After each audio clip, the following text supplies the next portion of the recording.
Баршаңызға қайырлы күн. Бүгін сіздермен бірге өте жұмсақ әрі дәмді болып пісетін сосиски в тесте дайындап көрсететін боламын.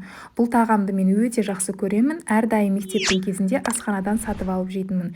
Енді қазір үйде дайындайтын боламын. Ендеше бізге керек заттар: ұн, жылы сүт, тұз, ашытқы, сұйық май қажет болады. Барлық керек заттарды төменге жазып қоятын боламын. Ең алдымен ыдысымызға жылы сүтімізді құйып аламыз. Оның үстіне қант пен тұзымызды саламыз. Жақсылап араластырып алатын боламыз.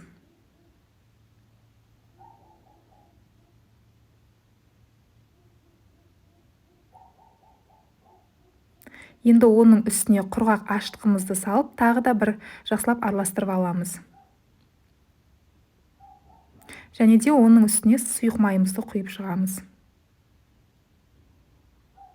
Енді аз-аздан ұнымызды салып, жұп-жұмсақ етіп қамырымызды илеп аламыз.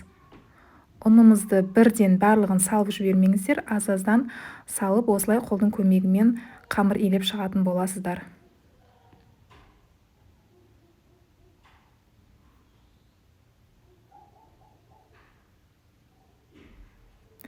Міне бізде осындай қамыр шықты. Бетін пакетке салып, үстін жылы орамалмен орап, көтерілгенін күтеміз.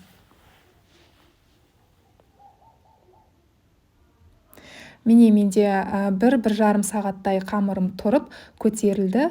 Қамырды алып, қолымызға кішкенеден сұйық майды құйып, осылай жайып алатын боламыз.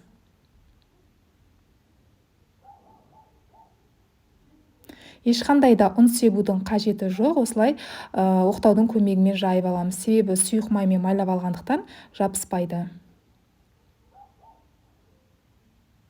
Қалыңдығы шамамен 3-4 мм болуы керек. Енді осылай ұзынша етіп жолақтарға бөліп шығамыз. Шамамен 10-12 жолақ шығады.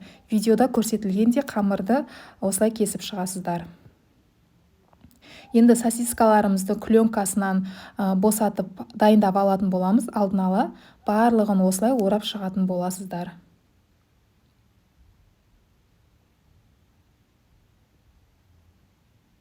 Ешқандай да қиындығы жоқ достар. Міндетті түрде осы рецепт бойынша жасап көріңіздер. Менің каналымның дамуына үлкен үлестеріңізді қоссаңыздар деймін. Лайк басып, пікір қалдыруды ұмытпаңыздар.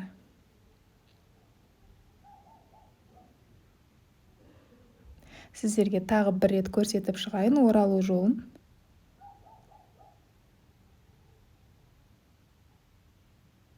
Осы аралықта алдын ала пештеріңізді қыздырып дайындап алыңыздар 180 градуста.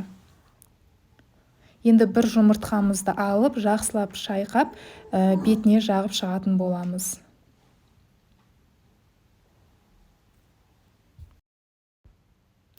Сосискалардың барлығының бетіне осылай жұмыртқамызды жағып шыққаннан кейін, қалауларыңыз бойынша бетіне күнжіт немесе мак сеуіп шықсаңыздар да болады.